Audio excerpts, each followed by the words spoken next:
எங்கள் அப்பா ஒரு தடவை பேசிக்கொண்டு இருக்கும்போது, அப்பா நம்மாழ்வார் அவர்கள், மகனே, உலகத்தில் எந்த தீய திட்டத்திற்கும் நீ வேறு தேடி போனால் அது அமெரிக்காவில் இருக்கும் நாங்க. அதே மாதிரி இந்தியாவில் இருக்கிற எந்த தீய திட்டத்திற்கும் வேறு தேடி போனால் அது காங்கிரஸின் கையில் தான் இருக்கும். தமிழ்நாட்டில் எந்த தீய திட்டத்திற்கும் வேறு தேடி போனால் அது ஐயா கருணாநிதியின் கையில் தான் இருக்கும். இவங்களுக்கு தெரியாமல் வந்துருச்சா அணுவில், இவங்களுக்கு தெரியாமல் வந்துருச்சா ஸ்டெர்லைட்டு, இவங்களுக்கு தெரியாமல் வந்துருச்சா மீத்தேன் ஈத்தேன்? சொல்லு. எங்கள் ஐயா டிஆர் பாலு பெருமையாக பேட்டியில் சொன்னது இருக்கு. நானும் எங்கள் அண்ணன் பழனி மாணிக்கம் தான் இந்த மீத்தேன் ஈத்தேன் திட்டத்தை, இந்த பயோகேஸ் எடுக்கிற திட்டத்தை கொண்டு வந்தோம் என்று பெருமையாக பேட்டி கொடுத்தது இருக்கு. அது மக்கள் கொந்தளிச்சவனா ஐயா ஸ்டாலின் துணை முதல்வராக இருக்கும்போது கையெழுத்து போட்டார். எல்லாம் கொந்தளிச்சவனா நான் தெரியாமல் போட்டேன்ட்டார். அப்போ நம்ம என்ன சொல்லுவோம், அப்படியே தெரியாமல் அன்னாரி வேலையத்தை எனக்கு எழுதி வச்சு ஒரு கையெழுத்து போட்டு விட்ருங்க, தெரியாமல் போட்டு விட்ருங்களே. இது ஒரு எப்படிப்பட்ட அரசியலில் தொடங்கி, எப்படிப்பட்ட அரசியல்? பெரியார் ஐயாவை எடுத்துக்கிட்டாலும் மானமும் அறிவும் மனிதனுக்கு அழகுங்கிறார். உயர்ந்த சாதி என்று நீ கருதிக்கிறியா? உனக்கு கீழே தாழ்ந்த சாதி எவனும் இல்லைன்னு எண்ணிக்க, பிரச்சனை இல்லைங்கிறார். அவர் முன்வைத்த அரசியல் ஆணுக்கு பெண் சம உரிமை வேணுங்கிறார். கேட்குறாரு, 2 குழந்தைக்கு மக்கள் தொகை அதிகமாக இருக்கு, பாப்புலேஷன் இன்க்ரீஸ் ஆகிட்டே போகுது. இந்த மால்தஸின் கோட்பாடு, பொருளாதார தந்தை மால்தஸின் கோட்பாடு, நான் பொருளாதாரம் படித்தேன். அவர் என்ன சொல்கிறாருன்னா, ப்ரொடக்ஷனும் பாப்புலேஷனும் சம விகிதத்தில் முன்னேறணும், உற்பத்தியும் மக்கள் தொகையும். உற்பத்தி குறைவாக இருந்து மக்கள் தொகை அதிகரித்தா அந்த நாடு பற்றாக்குறையில், ஸ்கேர்சிட்டியில் தான் போய் நிற்கும். அதுதான் இங்கே பிரச்சனை. இங்கே மக்கள் தொகை ஏறிக்கிட்டே போகுது, உற்பத்தி குறைஞ்சிக்கிட்டே போகுது, ப்ரொடக்ஷன் கம்மியாகிட்டு இருக்குது. அப்போ மக்கள் தொகையை கட்டுப்படுத்தணும், பிறப்பின் விகிதத்தை கட்டுப்படுத்தணும். அப்போ குடும்ப கட்டுப்பாடு அப்படின்னு ஒன்று கொண்டு வர சொல்கிறார். அதை நேரு எதுக்குறார். நேரு என்ன சொல்கிறாரு, ரெண்டுமே பெண் குழந்தை ஆயிடுச்சுன்னா கொல்லிவோட புள்ள வேணுமேனு ஒன்று கேட்பாங்களே இந்த நேருன்னு. அப்போ ஒரு காலத்தில் தர்க்கம் நடக்குது. அங்கே இருக்கிற பெரியவங்கெல்லாம் சொல்கிறாரு, அப்போ ஆண் குழந்தை ஒன்று வேணும்னு சொல்லுவானே, கொல்லிவோட புள்ள வேணும்னு. இப்போ பெரியாருக்கு பொம்பளை கொல்லி போட்டால் புணம் வேகாதான்னு கேட்குறாரு. அவர் முன்வைத்த அரசியல் அது என்ன பாரு, இந்த ஃபேமிலி பிளானிங், இந்த 20 திட்டத்தில் இந்த குடும்ப கட்டுப்பாடை இந்தியாவிலே ஒரே ஒரு மாநிலம் தான் கடைப்பிடிச்சது. காரணம் இந்த திராவிடங்க பிறப்பின் விகிதத்தை கட்டுப்படுத்திட்டாங்க. இப்போ சுத்தமாக கட்டுப்படுத்த தம்பி மேன் சொல்கிற மாதிரி டாஸ்மார்க்கை திறந்து விட்டு நம்ம சின்ன பிள்ளையா படிச்சுக்கிட்டு இருக்கும்போது 5-6 குழந்தை 6-7 குழந்தை பிறக்கும்போது பிறப்பினத்தை கட்டுப்படுத்த ஆசிரியர்களை பயன்படுத்தி 20 திட்டத்தின் மூலம் முக்கோணத்தை போட்டு நாம் இருவர் நமக்கு இருவர் எல்லா பள்ளிக்கூட சோர்லையும் இருக்கும். நீங்கள் பார்த்தா இருக்கும். வீடு வீடுக்கு வந்து நம்ம தந்தை தாய்கிட்டலாம் பேசி 2 குழந்தைகளுக்கு மேனான்னு குடும்ப கட்டுப்பாடு பண்ணாங்க. அந்த ஆசிரியர்களுக்கு ஊக்கத்தொகை கொடுத்தாங்க. இது அப்போ பிறப்பின் விகிதத்தை கட்டுப்படுத்த. கொஞ்ச நாள் கழித்து நாம் இருவர் நமக்கு ஒருவர், அது பேருந்துகளில் விளம்பரம் வந்துச்சு. கொஞ்ச நாள் கழித்து நாம் இருவர் நமக்கு இதுக்கு இன்னொருவர் அப்படின்னு விளம்பரம் வந்துடுச்சு. இப்போ சரக்கு அடித்து கால் நூற்றாண்டா என்ன ஆயிடுச்சுன்னா 22 ஆண்டுகளுக்கு மேலே இருக்குது இந்த டாஸ்மார்க்கு. இப்போ என்ன ஆயிடுச்சுன்னா அவனுக்கு உயிரணுக்கள் குறைஞ்சி ஒரு உயிரை உருவாக்குற திறனற்று போனதுனால தெருவுக்கு தெரு செயற்கை கருத்தரிப்பு மையங்கள் வந்துருச்சு. 25 ஆண்டு தான் இருக்கு, கால் நூற்றாண்டில் முழுக்க முடிஞ்சிருச்சு. இப்போ இதை பற்றி எந்த கவலையும் இவர்களுக்கு கிடையாது. அதிகமாக பிறப்பின் விகிதத்தை கட்டுப்படுத்தி மக்கள் தொகையை குறைத்த ஒரு மாநிலம் இருக்குன்னா தமிழ்நாடு தான். முடிஞ்சு. ஐயா, நான் இறை நம்பிக்கை அற்றவன், ஐயா பெரியார் சொல்கிறாங்க. நான் சிவனை வழிபடுவதில்லை, ஆனால் நீங்கள் வழிபடுகிறீங்க. அந்த சிவனை தன் உடலில் பாதியை தன் துணைக்கு பார்வதிக்கு சக்திக்கு கொடுத்து விட்டு அர்த்தநாரீஸ்வரர் என்று சரிபாதி தன் உடலில் பாதியை கொடுத்து நிற்கும்போது நீ இதேண்டா 50 விழுக்காடு பெண்களுக்கு இடஒதுக்கீடு கொடுக்க யோசிக்கிற? வணங்காத நானே சொல்கிறேன் பெண்களுக்கு கொடுன்னு. உன் கடவுளே கொடுத்துருக்கான், நீ கொடுறாங்கிறேன், அவனை கும்பிட்ற நீ கொடுக்க மறுக்கிறியங்கிறார். இந்த கோட்பாட்டை நம்ம ஏற்கிறோம். அதே இதில் நல்லா கவனிங்க, பெண்களுக்கு இடஒதுக்கீடு கொடுங்கள் என்று நான் சொல்வதை நீங்கள் கட்டிய மனைவியை மனதில் வைத்து சிந்தித்தீர்கள் என்றால் உங்களுக்கு வெறுப்பாக இருக்கும். உங்களை பெற்ற தாய், உங்கள் உடன் பிறந்த அக்கா தங்கைகளை நினைவில் கொண்டீர்கள் என்றால் நான் கேட்பது சரி என்று படும்ங்கிறார்.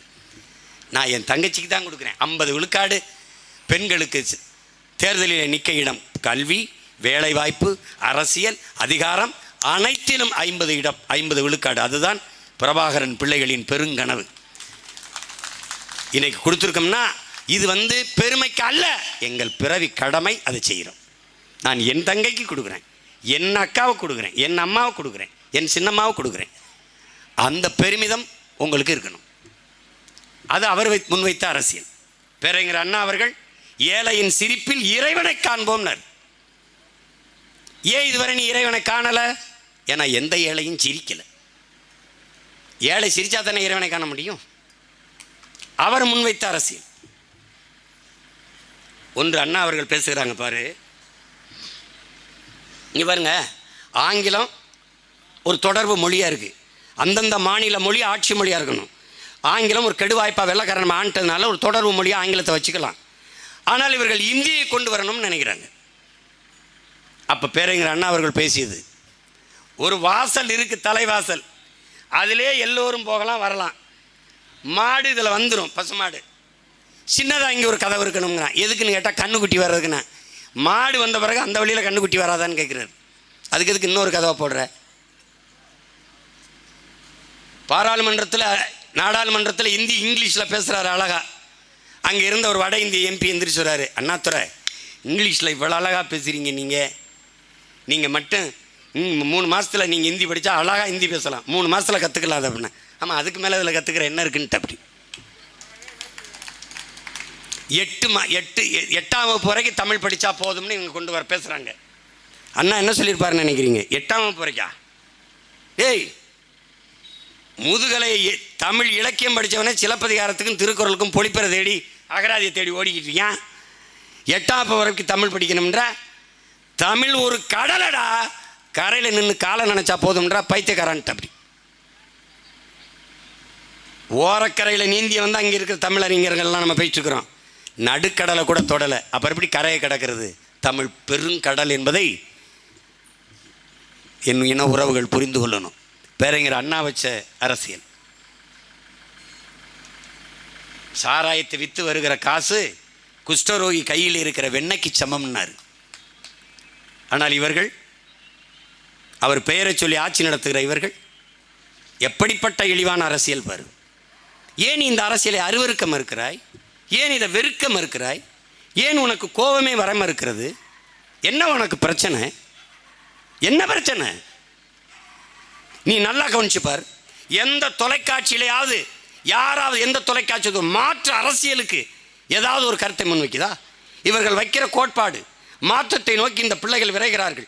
இவர்களை ஆதரியுங்கள், இவர்களுக்கு வாக்கு, யாருமே பேச மாட்டார்கள். இப்போது தெரியாத விக்கிரவாண்டியில் திமுக என்ன செய்தென்று யாராவது பேசுவாங்களா? பேச மாட்டார்கள், பேச மாட்டார்கள்.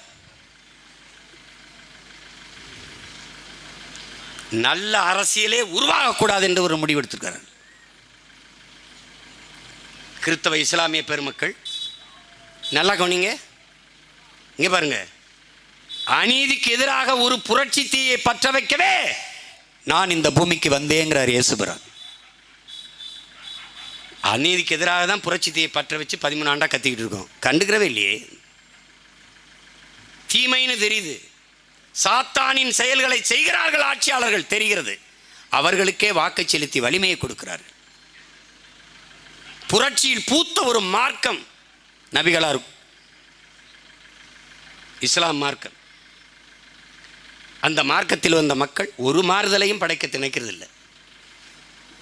எங்கள் அண்ணன் பழனி பாபா விடவா நான் பேசிட போகிறேன்.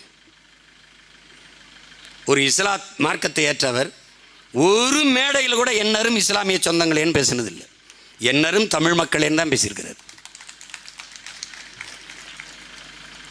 என் அன்பு தமிழ் சொந்தங்களே, நீங்கள் மொழிப்பற்று இனப்பற்று கொள்ளாதீர்கள்,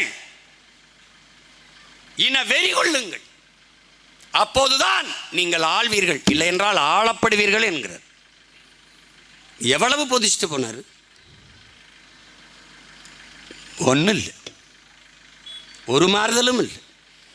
திரும்ப திரும்ப இந்த இஸ்லாமிய கிறிஸ்தவ மக்களின் 15 விழுக்காடு அந்த வாக்கில் திமுக மஞ்ச குளிச்சிட்டு, அதுக்கப்புறம் தாழ்த்தப்பட்ட மக்கள் ஆதி தமிழ் குடிகளின் வாக்கு 23 விழுக்காடு, இந்த 2 வாக்கில் தான் மஞ்ச குளிக்குது. நீங்கள் விழிப்புணர்வற்று மாறுதலான மாற்று அரசியலுக்கு விரையவில்லை என்றால் இந்த நாட்டை எவரும் காப்பாற்ற முடியாது, எவரும் காப்பாற்ற முடியாது. அதில் எங்களுக்கு கற்பித்தவர் தம்பி, எங்களுக்கு நான் கற்றுக்கிட்ட தத்துவம் விவேகானந்தர் சொல்றார், உண்மைக்காக எதையும் விட்டுக் கொடு, எதற்காகவும் உண்மையை விட்டுக் கொடுக்காதேங்கிறது. அது எங்க தாத்தா தெய்வ திருமகன் முத்துராமலிங்க தேவர் அவர்கள், உண்மையை பேசு, அதை உறக்க பேசு, இறுதி வரை பேசு, அதையே உறுதியாக பேசு, நீ தாண்டா உண்மையான வீரன்கிறது. அதனால உண்மையை பேசுவோம். இதனால நாங்கள் தோற்று போகவில்லை, நாங்கள் தேர்தலில் தோற்று இருக்கிறோம். ஆனாலும் வென்றவர்கள். ஏன்? கொண்ட கொள்கையில் உறுதியாக நின்றவர்கள். இவர்கள் வெறும் தேர்தலில் மட்டும் வென்றவர்கள், ஆனால் தோற்று போனவர்கள். எப்படி? நீட்டுக்கு எதிரான தீர்மானம் போட்டிருக்கிறார்கள். என்ன நடக்கும்? நீட்டுக்கு எதிராக வாங்கிய 50 லட்சம் கையெழுத்து எங்கே? அனைத்து சாதியும் அர்ச்சகராகலாம் என்று போட்ட சட்டம் எங்கே? தோற்று போனார்கள், செயல்படுத்த முடியவில்லை. ஸ்டெர்லைட் துப்பாக்கி சூடு அருணா ஜெகதீசன் அம்மா அவர்களின் தலைமையிலே போட்ட அந்த விசாரணை கமிஷன், அதில் 3 மணி நேரம் நின்று விளக்கம் கொடுத்த ஒரே அரசியல் கட்சியின் தலைவன் நான் மட்டும்தான். அறிக்கை தாக்கல் செய்தார்கள், நடவடிக்கை எங்கே? ஒன்றுமில்லை. துப்பாக்கி சூடில் ஈடுபட்ட அத்தனை அதிகாரிக்கும் பணி உயர்வு, பணி இடமாற்றம். தோற்று போனவர்கள் அவர்கள். தேர்தலில் மட்டும் வென்றிருக்கிறார்கள். நாங்கள் தேர்தலில் தோற்றிருக்கிறோம், கொன்ற கொள்கையில் உறுதியாக நின்று வென்றிருக்கிறோம். விடுதலை பெற்ற இந்தியாவிலே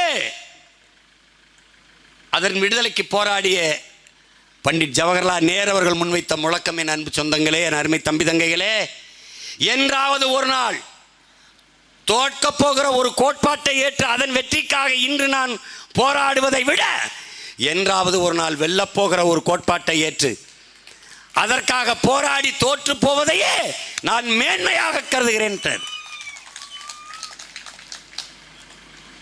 லெனின் சொன்னதான், அன்னை கூட சொன்னேன். இறுதி லட்சியத்தை மறந்துட்டு அந்த இடைக்கால தற்காலிக நலனுக்காக அடமானம் வைக்கிறது இருக்குல்ல, அதுதான்டா சந்தர்ப்பவாதங்கிறாரு. அதை தான் நானும் சொல்கிறேன். தற்காலிக தோல்விக்காக நிரந்தர வெற்றியை இழக்க பிரபாகரன் பிள்ளைகள், தமிழ் தேசிய பிள்ளைகள் நாங்கள் தயாராக இல்லை. உங்களோடு நாங்கள் விளையாடுறோம், தோற்கடிங்க ரசிக்கிறோம், தோற்கடிங்க ரசிக்கிறோம், தோற்கடிங்க ரசிக்கிறோம். ஆனால் உங்கள் கண்ணீரை துடைக்க முதலில் நீளுகிற கை விரல்கள் தமிழ் தேசிய பிள்ளைகள், பிரபாகரனின் பிள்ளைகள் கைகள் தான் என்பதை நீங்கள் மறந்துவிடக்கூடாது. இப்போ கேட்போம், கள்ளச்சாராயம் குடித்து செத்து போனாங்க, அதுக்கு விசாரணை கமிஷன், ஒரு தனிநபர், ஒரு நீதிபதி கோகுல்தாஸ் தலைமையில், ஐயா தலைமையில் 3 மாதத்தில் அறிக்கை தாக்கல் பண்ணும். அறிக்கை தாக்கல் செய்த பிறகு சரி தவறு பார்த்து நீங்கள் நிவாரணம் கொடுத்தீங்களா? செத்த அடுத்த நொடியில் 10 லட்சம் கொடுத்துட்டீங்களே, இப்போ இந்த விசாரணை எதுக்கு தெண்டம்? சரி, விசாரித்து கொடுத்துட்டாரு, அதுக்கப்புறம் என்ன நடவடிக்கை இருக்கும்? அதான் முடிஞ்சிருச்சே. ஏன்? இடைத்தேர்தலில் இந்த சாராயம் குடிச்சு செத்த சாவு எங்களை பாதிக்கலை, அதை காட்டணும். பிணத்தை எல்லாம் பணத்தை போட்டு மூடு. இதுதான் திமுகவின் திராவிட மாடல் ஃபார்முலா.